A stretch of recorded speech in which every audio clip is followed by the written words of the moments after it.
Welcome to fandom. আবার চলে এসেছি ইন্ডিয়ান ফুটবলের আপডেটের ভিডিও নিয়ে। এই মুহূর্তে কিন্তু সুপার কাপ চলছে, আর তার চেয়েও বড় কথা এএফসি এশিয়ান কাপ চলছে, যেখানে ইন্ডিয়া কিন্তু হার দিয়ে শুরু করেছে, কিন্তু যথেষ্ট পজিটিভ একটা পারফরমেন্স দিয়ে শুরু করেছে। সেগুলোর ব্যাপারেও কথা বলবো, এই মুহূর্তে সুপার কাপের ব্যাপারেও কথা বলবো, কারণ ইন্ডিয়ার ম্যাচ আছে 18 তারিখ, 19 তারিখে আবার ডার্বি আছে, পুরো কিন্তু ধামাকেদার পরপর দুটো ম্যাচ, সেগুলো নিয়েও কথাবার্তা বলবো। আর ট্রান্সফার সিজন তো এই মুহূর্তে অন, উইন্টার ট্রান্সফার উইন্ডো, তো সেই নিয়েও যা যা এই মুহূর্তে চলছে, অনেক কিছু হয়েও গেছে, সেগুলো নিয়েও কথাবার্তা বলবো। কিন্তু সবার আগে যে কথাটা, এখন যারা সাবস্ক্রাইব করেনি অবশ্যই করে নিও, আর বেল আইকনটা টিং টং করে অপশনটা প্রেস করে দিও রেগুলার নোটিফিকেশন পাওয়ার জন্য। আমাদের ফেসবুক আর ইনস্টাগ্রাম পেজটাও ফলো করে নাও, ডেসক্রিপশনে লিংক দেওয়া আছে, ওখানে কিন্তু ছোট ছোট প্রচুর ভিডিও আছে, ফলো করে নাও, ইন্টারেস্টিং লাগবে। তো পূজার থেকে প্রথমে শুনে নাও। তো প্রথমেই একটু আপডেট গুলো দিয়ে নিই। তো তার মধ্যে বলি, সন্তোষ ট্রফির ফাইনাল রাউন্ডের ফিক্সচার কিন্তু পাবলিশ হয়ে গেছে। 21শে ফেব্রুয়ারি থেকে সন্তোষ ট্রফি শুরু হচ্ছে, মানে ফাইনাল রাউন্ড চলবে হচ্ছে 9 মার্চ পর্যন্ত, আর এবার কিন্তু হচ্ছে অরুণাচল প্রদেশে। তো দেখা যাক কে এবছরের সন্তোষ ট্রফি চ্যাম্পিয়ন হয়। এর সাথে বলে রাখি, আর ইন্ডিয়ান কন্যাশ্রী কাপ যেটা চলছিল, সেইখান থেকে শ্রীভূমি স্পোর্টিং এর দুজন প্লেয়ার, একজন হচ্ছে রত্না হালদার আর একজন হচ্ছে অদ্রিজা সরখেল, ইন্ডিয়া টিমও খেলেছে। এরা দুজন কিন্তু স্পোর্টস ওড়িশাতে জয়েন করেছে ইন্ডিয়ান ওমেন্স লিগের জন্য। তো দুটোই কিন্তু যথেষ্ট ভালো সাইনিং, যেহেতু স্পোর্টস ওড়িশা কিন্তু খুব একটা ভালো পারফরমেন্স করতে পারছিল না। এরপরে আসি এআইএফএফ আন্ডার 17 ইউথ লিগের কথা। তো কালকে 3 প্রধানের খেলা ছিল, তার আগের দিন ইউনাইটেডের খেলা ছিল। তো ইউনাইটেডও সেই ম্যাচটা 1-0 গোলে জিতেছিল। গতকালকে মোহামেডানের খেলা ছিল, সেটা কিন্তু মোহনবাগান 1-0 গোলে জিতেছে, এবং ইস্ট বেঙ্গলের সাথে ওড়িশা এফসির খেলা ছিল, ইস্ট বেঙ্গল কিন্তু 3-0 গোলে জিতেছে। তো এরপরে আসি সুপার কাপের কথা। তো সুপার কাপের গ্রুপ এ দেখেই নিয়েছো কালকে, মানে হায়দ্রাবাদ আর মোহনবাগানের ম্যাচটা তো অসাধারণ, মানে হ্যাটস অফ হায়দ্রাবাদের কোচকে, শুধু ইন্ডিয়ান প্লেয়ার নিয়ে এরকম একটা ফাইট দেওয়ার জন্য। তো লাস্টে একটা বাজে রেড কার্ড হলো, মানে ওখানে মাথা গরম করে সেকেন্ড ইয়েলোটা খেলো নিমদর্জি, তারপরে কিন্তু পুরো খেলাটা চেঞ্জ হয়ে গেল, না হলে কিন্তু রেজাল্ট অন্য হতে পারতো। আর উল্টো দিকে ইস্ট বেঙ্গল যথেষ্ট ভালোই খেলেছে, বাট সেকেন্ড হাফে কিন্তু সিনিধি ডেকান প্রচুর চেষ্টা করেছে, একটা পেনাল্টিও পায়, গোলও দেয়। তো যাই হোক, এই মুহূর্তে দুজনেরই কিন্তু পয়েন্ট সমান। তো প্রচুর লোকের জিজ্ঞাসা আছে যে যদি ডার্বি ড্র হয় তাহলে কে পরের রাউন্ডে যাবে।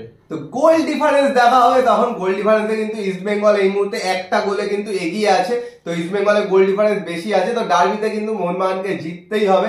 ড্র করলে কিন্তু, যদি ডার্বিতে ড্র হয় তাহলে কিন্তু ইস্ট বেঙ্গল মানে সুপিরিয়র গোল ডিফারেন্স নিয়ে কিন্তু বেরিয়ে যাবে গ্রুপ থেকে। তো সেই জায়গা থেকে ডার্বিতে কিন্তু রেজাল্ট হওয়া একদম, মানে ডার্বিতে ড্র খুব একটা আমরা দেখতে পাই না, যদিও মানে খুব রেয়ারলি হয়। তো দেখা যাক একটু হাড্ডাহাড্ডি ডার্বি হয় কিনা, এটা কিন্তু অন্যরকম ডার্বি, অনেক প্লেয়ার নেই, তো সেই জায়গা থেকে অন্যরকম একটা ডার্বির পর ট্যাকটিক্স এর লড়াই হবে হয়তো।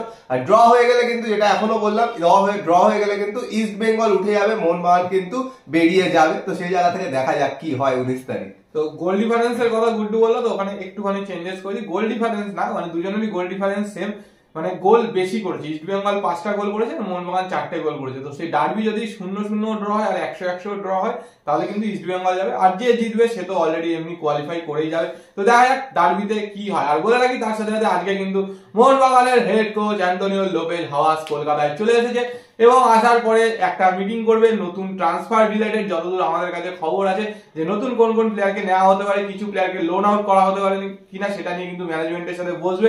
সেই আলোচনা করার পরে আজকে বা আগামীকাল কিন্তু ওড়িশা উড়ে যাবে টিমের সাথে যোগ দিতে। আর ডার্বিতে কিন্তু হাওয়াসি কোচ থাকবে, এবং ক্লিফোর্ড মিরেন্ডা অ্যাসিস্ট্যান্ট হিসাবে থাকবে। আর পরশু দিন থেকে তার মানে প্রচুর কিন্তু ট্রান্সফার নিউজ পাবে মোহনবাগান রিলেটেড, সেগুলো কিন্তু বোঝাই যাচ্ছে, কারণ মিটিং হবে, তারপরে কিছু কিছু কথা বেরোবে, এই প্লেয়ারকে চাই সেই প্লেয়ারকে চাই, তো চারিদিকে ছড়িয়ে যাবে। আর চিংলে সানার কথা যদি জিজ্ঞেস করো, চিংলে সানার ওখানে যে এফপি এর সাথে যে জিনিসটা চলছে, সেটা সবকিছু মিটমাট হয়ে গেলে, হায়দ্রাবাদ স্যালারি ক্লিয়ার করে দিলে, তারপরেই কিন্তু চলে আসতে পারবে। আশা করা যায় ওটা শিগগিরই হয়ে যাবে।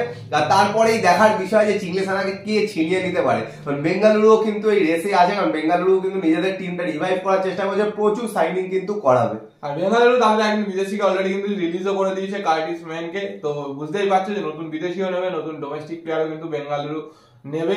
আর তার সাথে হিতেশ শর্মাকে নিয়ে অনেকদিন ধরে উচ্চবাচ্য হচ্ছিল। তো আমরা বলেছিলাম যে হিতেশ শর্মা হয়তো মোস্ট প্রবাবলি হবে না, হয় হায়দ্রাবাদে থেকে যাবে, না হলে অন্য কিছু হতে হবে। সেই অন্য কিছুটাই হয়েছে, ও কিন্তু লোনে চলে গেছে নিজের গুরুর কাছে, সেটা হচ্ছে এফসি গোয়াতে মানোলো মার্কোয়েজের কাছে, যার হাত ধরে কিন্তু ওর উত্থান। তো সেখানে কিন্তু লোনে চলে গেছে এই মরসুমের জন্য। তো বাকি রইল নিখিল পূজারি। আর নিখিল পূজারির সাথে যেটা বলেছি, কথাবার্তা চলছে, অ্যাডভান্স স্টেজে হচ্ছে। তো নিখিল পূজারির সম্ভাবনা রয়েছে, কিন্তু নিখিল পূজারীকে নেওয়ার জন্য দৌড়ে কিন্তু আরেকটা টিম রয়েছে, সেটা হচ্ছে মুম্বাই সিটি এফসি। তো দেখা যাক নিখিল পূজারীটা কি হয়। তো যথেষ্ট লড়াই করতে হবে কিন্তু ইস্ট বেঙ্গলকে নিখিল পূজারীকে সাইন করানোর জন্য, এখনো কিন্তু হয়ে যায়নি। অ্যাডভান্স স্টেজে কথা বলা মানেই কিন্তু একদম সাইন হয়ে যাওয়া না, অলরেডিও বাইরে আছে, ওখান থেকে ফিরবে, তারপরে কিন্তু সব নেগোসিয়েশন হয়ে ফাইনাল হবে। তো এজেন্টদের সাথে কিন্তু এই মুহূর্তে এখনো কথা চলছে। কিন্তু তোমাদের প্রথম থেকেই যেটা বলেছি, নিখিল পূজারী এলে তো ঠিক আছে, সাইড ব্যাকের পজিশনটা ঠিক হলো, সাইড ব্যাক থেকে ডান দিক থেকে সুন্দর ওভারল্যাপ করে অ্যাটাক করতে পারবে, সব ঠিক হলো। কিন্তু একটা মিডফিল্ডার নেওয়া কিন্তু খুবই জরুরি। হিতেশ শর্মা কিন্তু হাত থেকে অলরেডি বেরিয়ে গেল, তো সেই জায়গায় কিন্তু ওই রকমই একটা মিডফিল্ডার দরকার, যার বয়স কম, যে এনার্জেটিক মিডফিল্ডার, পুরো বক্স টু বক্স খেলতে পারবে, এরকম কিন্তু দরকার। সেটা যদি না নিতে পারে তো তবে কিন্তু সেই একই খেলা আমরা দেখতে পাবো। আর মিডফিল্ডে কিন্তু একটু ল্যাগ হবেই, কারণ বেশিরভাগই কিন্তু একটু এজেড প্লেয়ার আছে ওখানে। সেই জায়গা থেকে দেখা যাক, এখনো কিন্তু অনেক দিন বাকি, অর্ধেকে এসছি আমরা, এখনো অর্ধেক ট্রান্সফার উইন্ডো বাকি, তার মধ্যে কোনো প্লেয়ারকে রিক্রুট করে নিতে পারে কিনা। আর আরেকটা কথা যেটা বলার, সেটা হচ্ছে অনেকে ইয়াগো ফালকাওকে নিয়ে জিজ্ঞেস করছে। তো বলে রাখি, ওর এখনো অব্দি ভিসা হয়নি। তো ভিসার জন্য শোনা যাচ্ছে যে অ্যাপ্লাই করেছে। তো ভিসাটা হলে হয়তো ইন্ডিয়াতে চলে আসবে, মোটামুটি ধরে নাও জানুয়ারির এন্ড হয়ে যাবে মেবি ওর আস্তে আস্তে। তো দেখা যাক কবে নাগাদ আসে। তো এবার আসি ইন্ডিয়া ফুটবলের কথা, এএফসি এশিয়ান কাপে।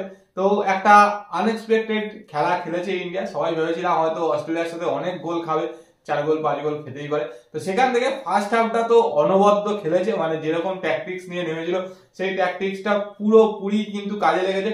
যে মিডফিল্ডে, যে ডিফেন্সিভ মিডফিল্ডে ট্রায়োটাকে দাঁড় করিয়েছিল সুরেশ আকুইয়া আর দীপক টাংরি, সেটা কিন্তু অসাধারণ ক্লিক করে। আর দীপক টাংরি মানে জীবনের সেরা খেলা বোধহয় ওই দিনকেই খেলেছে, আর অসাধারণ, মানে ডেবিউ ম্যাচে ওরকম পারফরমেন্স অনবদ্য।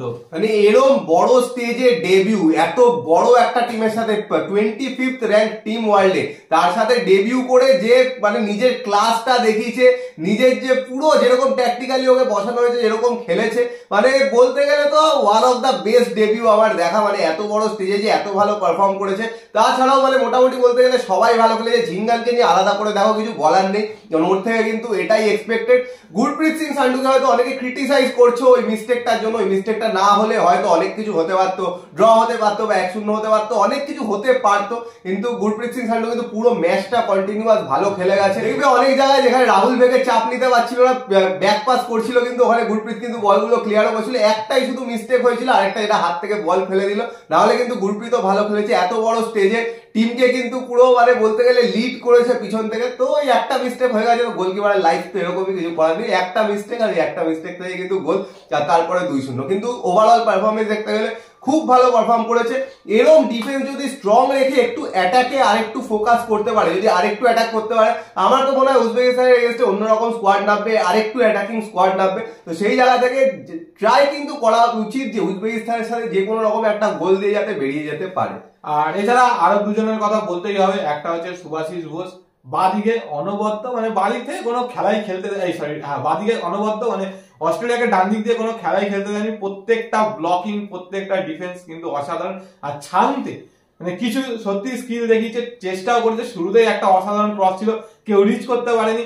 যদি ওটা রিচ করতে পারতো তাহলে ওখান থেকে একটা গোল হতে পারতো। আর ডান দিক থেকে একটা ক্রস ছিল যেটা হেডে সুনীল ছেত্রী চেষ্টা করেছিল অনেকটা দূর থেকে, বাট ওটা ব্যাড লাক, মানে হয় না সবসময় ওটা, মানে হয়তো সারা জীবনে একটাই ওরকম গোল দিতে পারে কেউ। তো যাই হোক, চেষ্টা করেছে। তো আশা করবো পরের দুটো ম্যাচ হয়তো ইন্ডিয়া আরো পজিটিভ খেলবে।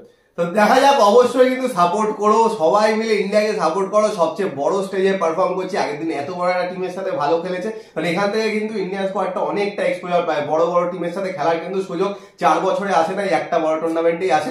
তো ডার্বি তো অবশ্যই দেখবে। ডার্বি কিন্তু তার পরের দিন কিন্তু 18 তারিখে কিন্তু উজবেকিস্তানের সাথে যে ম্যাচটা আছে, ওটা সবাই বসে দেখো আর চিয়ার করো ইন্ডিয়া টিমের জন্য। তো যা যা বক্তব্য ছিল পুরো বলে দিলাম। তোমাদের কি বক্তব্য ট্রান্সফার নিয়ে, দুই প্রধানের ট্রান্সফার নিয়ে, সেগুলো কমেন্ট বক্সে কমেন্ট করে জানিও। আর কি মনে হচ্ছে উজবেকিস্তানের এগেইনস্টে স্টার্টিং 11 কি হতে পারে সেটা নিয়েও কিন্তু কমেন্ট করে জানাও। আর ভিডিওটা পছন্দ হলে লাইক করে দিও, শেয়ার করে দিও, চ্যানেলটা অবশ্যই সাবস্ক্রাইব করে দিও, আর বেল আইকনটা টিং টং করে দাও রেগুলার নোটিফিকেশন পাওয়ার জন্য। তো চলো আমাদের জন্য টাটা।